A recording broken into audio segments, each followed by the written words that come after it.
of these people and maybe how that may have led into the problems that we've had. So my request to the board is to review the competence using their expertise. Thank you. Thank you very much for your comments. Any other comments? Mr. Brown? I'm Mr. Brown here. Do you write Voice in the Vote? No. I'm thinking about a cookbook, though. When we were talking finance a few minutes ago, my thought is the IT department has gurus coming in to do jobs that they should know. So is this money to pay people to come in to do stuff, contract stuff out, that an IT person should know how to do? Is this money being allocated in a situation where you can see how much money is being spent in that department? Is it being hidden away and paid off in a Comcast bill or something else? I don't know. I'm just kind of curious on that. Thank you. Any further comments? Yes, Dan. I do. When Mr. Shaughnessy was speaking, about some of the communications here, I have a couple points to bring up on that. One of the biggest issues that can come with radio interference has to do a lot of times with faulty wiring. And I'm also avionics technician, worked on radar, radio systems. I hold a FCC license for a commercial radio operator with a radar endorsement, so I'm vaguely familiar with this. But when you take a green building and you fill it full of unshielded wiring on extension cables going through all the computers, and you don't use dielectric grease when you're installing antennas and cameras, you're not going to have a good connection. You're going to get corrosion, you're going to get interference, EMI, electromagnetic interference, that's going to cause a lot of this static in op radios. That goes back to the comments about the people in charge are not educated enough to do the research to get proper parts and procedures, particularly when we spend over $7,000 to buy a new server because we think that that's the problem when it's not. There's a lot of money wasted on communications in this building, and I'm getting ready to, I've highlighted a lot of them on the State of Good Repairs report. Ms. Brunke found out that when it comes to furniture, they had about $200,000 earmarked for furniture. Well, I'm getting to it, but it was found that there was over $500,000 spent on furniture. Well, I'm guaranteeing you that there's a lot more than that overspent on info technology communications. I'm done. Thank you for your comment. Any further public comments? Seeing none, we'll go to the board for discussion. Any questions for Mr. Shaughnessy or any response to any of the public comments? Just, Tom, the work that you're currently doing and everything, this is in conjunction with the paperwork I found, or the agreements I found go back to October of 2013. And The grievance? yeah. I'm sorry, but I'm not familiar with it. Yeah, I just came across it. But it was where ICOM sent in for a letter of recommendation to SRTPO and the RTPO for funds for this for a grant for the service to ICOM, and then there's an agreement between Martha Rose and ICOM dated the 8th of October 2013. Is that still in effect? It is. It doesn't have termination date, so that's the work that you're performing now, correct? We laid everything out there and put it in place to assist. Yeah. And that's exactly what that is. But we have not done anything. There has, I think you guys received the grant several years ago, or the possibility of the grant, but I believe it's been sitting there dormant for that length of time. So again, we did put everything in place to move forward. So I guess actually my question actually probably should have been better for Ken is did we ever receive this grant? The 2014 SDPR application. We have not yet officially received the contract for the grant. The grant's been approved, but we have not received the contract yet. Okay. Thank you. Yep. So I understand the repeaters. My understanding is that what we're waiting on right now, though, is not necessarily just the installation of the repeaters, but the frequency that we're looking for that would allow us to ensure that we're not having the problem that you described earlier. Frequency assignment is a real headache, yes, absolutely. And what has happened here, well, a couple of things have happened here. First of all, you're the 800 megahertz frequency. And the 800 is one of those areas to where several years ago, as Nextel was expanding, with the FCC and all of that, you have what's referred to as rebanding. So your frequency in the 800 series, you were told to go to a totally different frequency, and that took several months, if not years, to do that. Your frequency has been rebanded, has been reassigned. However, it's only been approved for the one site, and that one site is at Lyman over in Skagit County. What we're proposing to do is put in multiple sites throughout Island County and possibly in some of our neighboring counties. And as we go south, that frequency that's been reassigned to you is actually assigned to someone down in King County. And there's a process, a rather lengthy process that you have to go through to work with that other agency, and I don't know who it is, I'm not familiar with it, but with the other agency to either share or find another frequency. And I believe that search has, I know the search has already started as far as the sharing or another new frequency or frequencies, plural. Can the repeaters go up before you have the frequency, or do you need the frequency in place to put the repeaters We up? need to put the frequency, we need the frequencies first. If you don't have the frequencies, then you're wasting your money as far as repeaters are concerned. And the frequency isn't available right now? Right at this moment, it's only available at one location, licensed at one location, and again, that's the one over in Skagit County that we currently have. On Lyman Hill. Correct. Any other comments, Mr. Norton, Mr. Sundberg? I have a couple of questions here. How much time do you need to prepare your PowerPoint so we can get you on the agenda? What is your next meeting? May, This is a workshop, May 11th, I believe. This workshop. Next meeting May 26th. is scheduled for May 22nd. But I believe there's going to be some consideration about changing that date. so what are you looking at then? May 11th? May 11th, I think, would be a good opportunity to workshop. Be a good time to do a presentation. Can you? We can accommodate that. And the other thing is, if we do it at a workshop, then if there's things, if there's questions or things that are out or you want more, then we can certainly prepare for this formal setting. Right. And the workshops are usually a little more informal, so we can have a cross-table discussion about it. Okay, the other question is, That was May 11th. May 11th, how about anticipated frequency delivery date?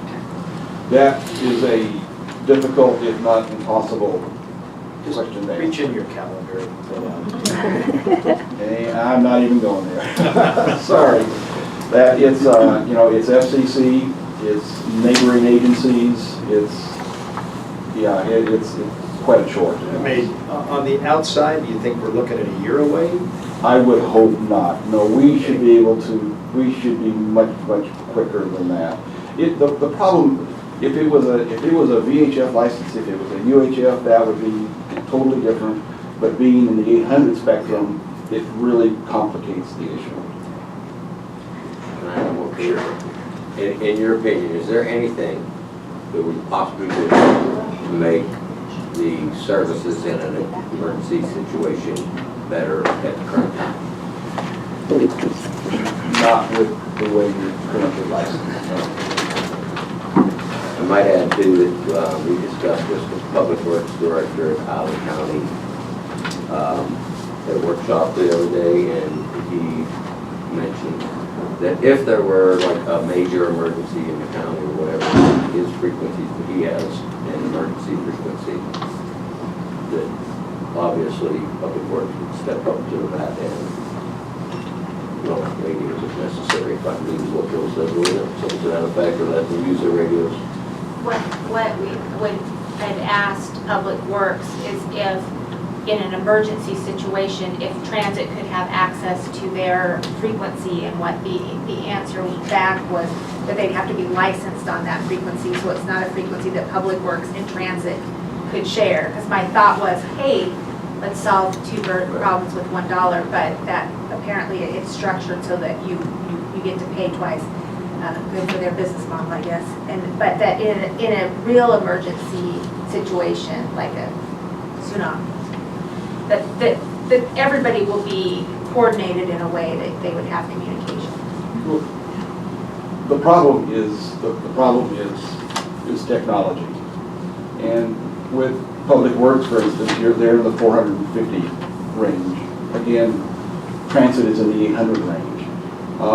You don't have one radio that can do both unless you buy brand new radios right now. I mean, the technology's out there, but it's expensive.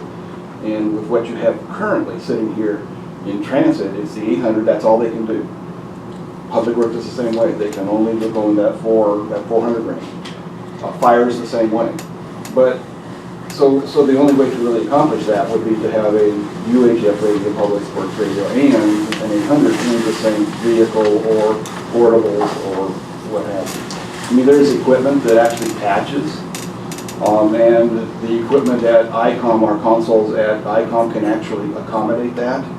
So it's something that, that we would need to look at in the future. And as we move forward with this, we're looking at the possibility of putting new consoles in here that would be the same that we have at ICOM, to where indeed we could have your frequency, your transit frequencies at ICOM, and we could even have some of ICOM stuff down here, for emergency backup and that sort of thing. So there are a lot of possibilities that we need to put out there on the table, and we need to look at and see what direction we would want to go. But with what you're looking at with your question to Bill at Public Works, it was almost an impossible one to answer because of the limited technology. So none of those solutions that are potentially out there will be quicker than what we are trying to employ right now. I don't believe so. Okay, thank you very much. We need to move on. Item number 2 will be a review of the Service Enhancement Review, Phase 2. Thank you, Mr. Shaughnessy. We'll see you on the 11th. We'll see you on the 11th. Thank you. Yes, Mr. Chairman, as you and the board, remember we had Service Enhancement Project Phase 1, which we completed a few weeks ago. The implementation of the Route 58 in South County and then the revisions of 2 routes in Oak Harbor. That went through a review process to provide more efficiencies and more effective service. The board has been interested in examining more efficiencies, in looking at other routes in the system. And Sean is here to present a very, very quick overview of what we're looking at in Phase 2 of service enhancements to provide better service and hopefully more efficiently. So I'd just like to start off by saying with the service enhancements that we did effective April 6th, we feel like they've been very successful. With the addition of the Route 58 on the south end, we've had a total since April 6th of 764 riders, and the average per day is 59. We're making adjustments every day, so the operators are bringing us different information where we can make adjustments with times and better connections. We're doing that and we're implementing those as we go along, but we feel overall that it's been very successful, and we're hearing that from the public as well. I passed around a sheet, and what we're currently looking at now, all of the routes we've previously reviewed, and now for this phase 2, we're coming back to our Route 3, 6, and we're reviewing the 12. With the 12, we have an opportunity to work with the base, so we look forward to that. Maybe there's an opportunity if we can find a safe turnaround area that we can, kind of make some connections there. We will be meeting with them, probably not again until July. So hopefully we'll have something. We're going to be doing a survey for our Route 12 with the passengers to have that ready to go once we meet with the base. And we'll talk about some options at that time. We're also looking at some adjustments on Camino Island. There's a couple of routes there, and nothing that's going to involve adding or subtracting any time.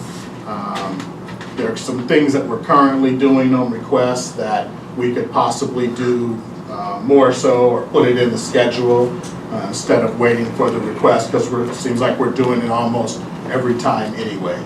So we're going to be looking at that and talking with the staff there, and all of these enhancements. So we have a team of people that work on those, and we take the public input along with the staff, and we try to come up with the best recommendations for the board.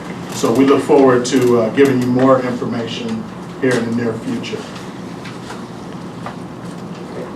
Thank you, Sean. Any comments here? Yes, could you elaborate on, you said Camino, there's no changes that you're looking at on request?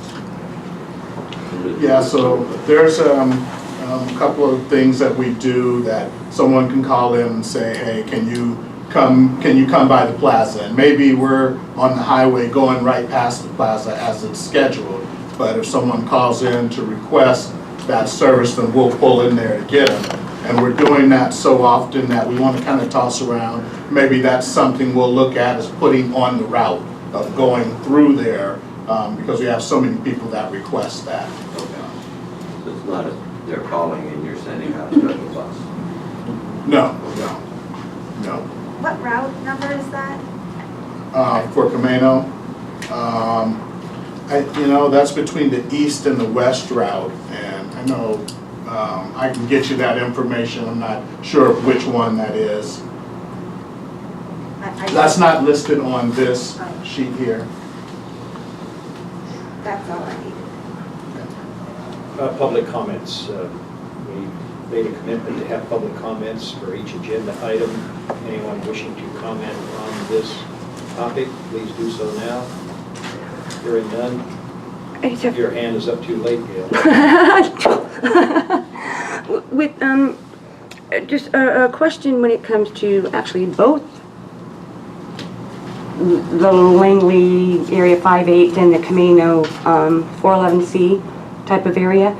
When it comes to making adjustments and on request type of things, does that refer to picking up paratransit riders outside of the 3/4 mile corridor still?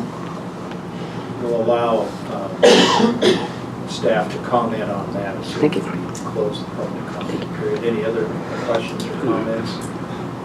Seeing none, can you answer that question, Ken, or Sean, whoever? No, that does not include picking up someone that's out of bounds for the on request. Any further comments or questions by the board on this topic? Seeing none, we're going to move on then. Thank you very much for that report. Next item that we're going on to is the update on the paratransit cost concerns. I'm Dee Wells. I work with the paratransit department, and I spoke last week at the workshop and went over paratransit, what it is, and our guidelines. And I was asked to come up with some cost-saving suggestions.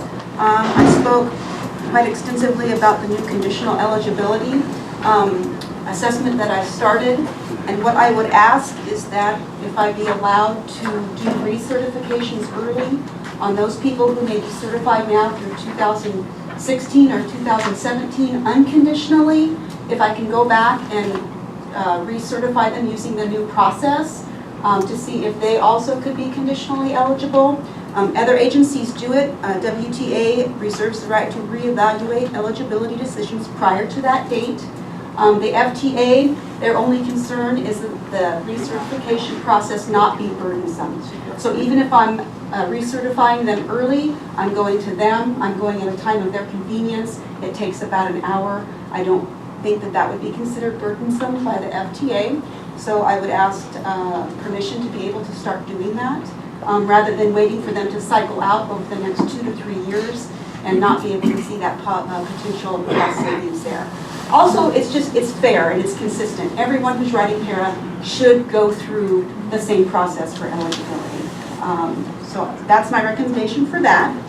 The out of bounds, do we continue to go out of bounds?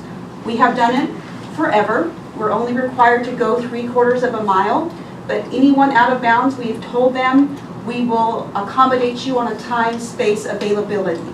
So if we had a bus in the general area that had time to do it, we would go out of bounds to get them. Starting this year, all new applicants have been told that they need to come in bounds for service. So do we want to look at the people who have been grandfathered in? Do we want to continue to offer that? Looking at the numbers that would be involved if we stopped going out of bounds, right now it looks like about 35 people would be affected by that decision. 15 of those people have not even ridden in the last year. I think the reason for that could be is because it's so ambiguous. They don't find out until the night before whether or not we can accommodate that ride. So a lot of people have just not even tried because it is somewhat unreliable because you don't find out right away. Some people that are out of bounds have already made the decision to come in bounds to get their ride because then they know they're going to get it and the ambiguity is gone. Keep in mind too that when I spoke last week about the impact of late cancellations and no-shows, we had an out-of-bounds rider north of Freeland, 5.12 miles out of bounds. We made the time in our schedule to go get him, drove out of bounds, got to his home, he was not there. Our bus did almost 11 miles round trip, 20 minutes for no reason. So that could also help impact all of those downtimes on our schedules if we don't do that anymore. They would ultimately still get the ride, they would just need to come in bounds to start and end their ride. So that's a consideration for you guys to make.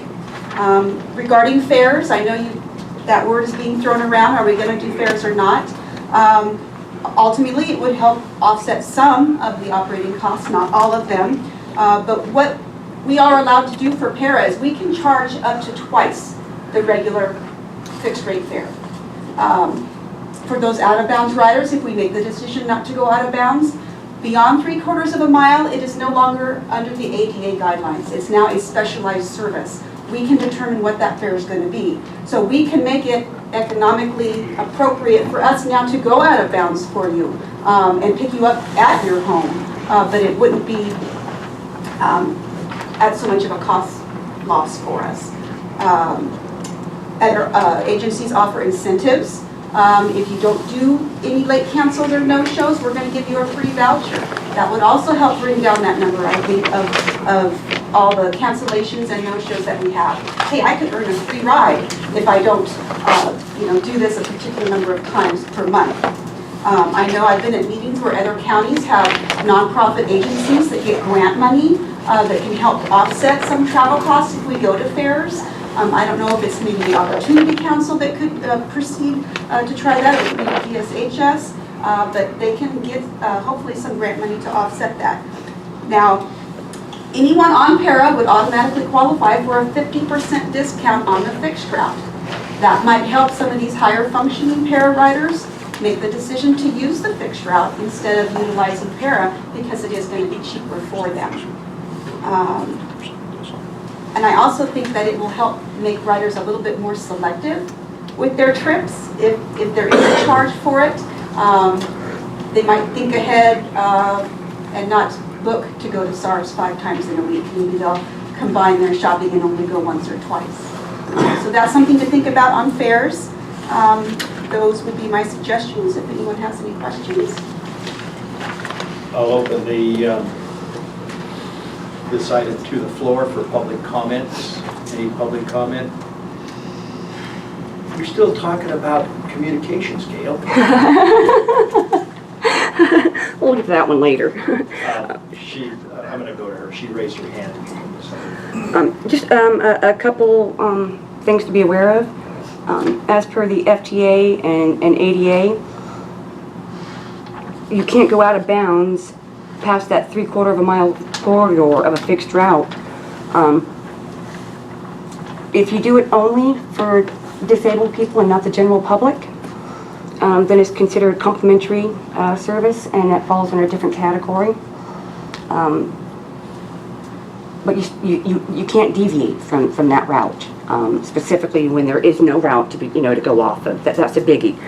Another thing about the grandfathering, there is no grandfather clause with the ADA when it comes to paratransit. The only grandfather clause has to do with historical buildings and whether or not they need to be grandfathered because of a historical time frame to be ADA compliant. That's the only grandfather clause that there is.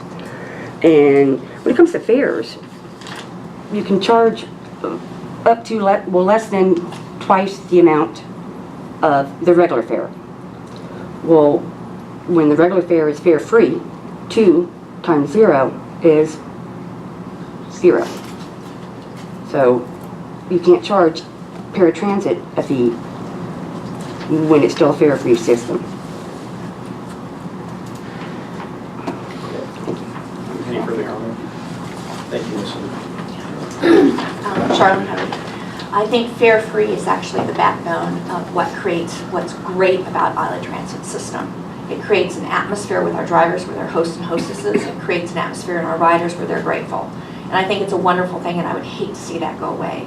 Having said that, and I've always admired Ms. D for her efficiency and for the way that she's carried out her duties. But our paratransit, I think that paratransit could, and as there's a comedian says, I have no facts to back this up. But from observation, I think that we could certainly be much more efficient with our paratransit services. But perhaps by working with some of the providers like the Kidney Center or the places that they frequent, and by educating them and simply by holding them to the standards we already have.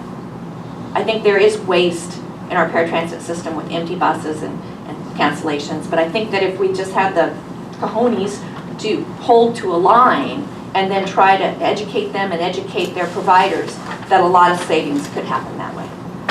Thank you. Any other comments? Mr. Freeman. In regards to the out of bounds and grandfathering, I think the information is out there now that, Island Transit has had some problems.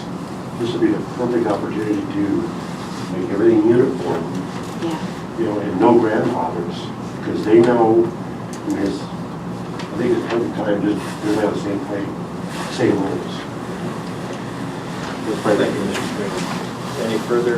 Yes, Mr. Lauderdale. Jeff Lauderdale, Cookville.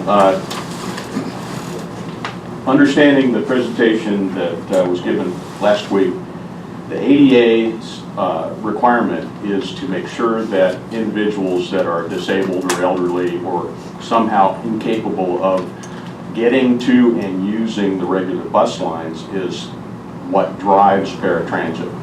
And what it seems to have morphed into is a personal taxi service.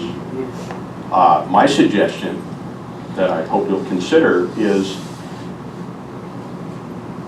establish in the communities a paratransit service that picks up and delivers the customer to the regular lines. And that will be the length of their route. If you're unable to get to the bus stop, you get on, you call for paratransit. Paratransit in, say, Freeland, picks you up, delivers you to I guess it's the number 1 that runs north and south. Number 1 gets you to Oak Harbor, and then to get to your doctor's appointment or to to Walmart or whatever you need to do, paratransit will take you from that station to your final destination and then pick you up and deliver you back to the main bus line. I think that would introduce a great deal of efficiency. You'll have full buses, busy buses in the community circles. And there will be far less of the island, one end of the island to the other, personal service for one person to get them where they need to go. And I think that kind of thinking needs to be done here, and I think it could work. Thank you. Thank you very much. Any further comments? I just support what Jeff said. So noted. Thank you. Anything else before we move on to the board comments? Mark? Shelley Brunke. Yeah. Oh, Shelley Brunke, really. Okay, I'm closing the public comment period. Move to the board. I'm going to start with Mr. Norton. Do you have any comments or questions regarding this topic? This topic that we've just... This topic only. You know, it's paratransit, in my experience, is a very difficult service to provide. It is because, as we all know, there's different reasons for individuals needing paratransit. We don't have to go into them, but there are. The interesting suggestion that the gentleman made and the lady concurred with needs to be explored. However, there's issues that come in to having an individual that accesses public paratransit, getting on a vehicle and then off, and then on and then off. I mean, we can see how that would be. And the other part of it would be the connections. So you pick an individual, a passenger up, transport them, then the other connection, do they wait? How long do they wait? Is it there? How does it delay? It doesn't affect just one individual or one paratransit vehicle. It affects numerous and other individuals as well. If there's 3 people and stuff and they're not going to the same. It is the most costly service that any public transit system operates. The costs are huge. And I saw roughly what per trip costs here, and it's high. In a lot of highly populated areas, it goes into the $40s and $50 per hour cost to the agency that must provide the service. I'll say one thing, it takes special people to operate that service. I mean the operators out there. The consideration, the care, the lengths they go is extraordinary in some cases. Some of the most dedicated people can operate and do operate that service as well it should be. But I think all options are certainly worth looking at. But there's, in a lot of cases, there's other reasons that it's not done a certain way. But everything is worth looking at. Thank you. Thank you. Mr. Sundberg. My concern would be for those paratransit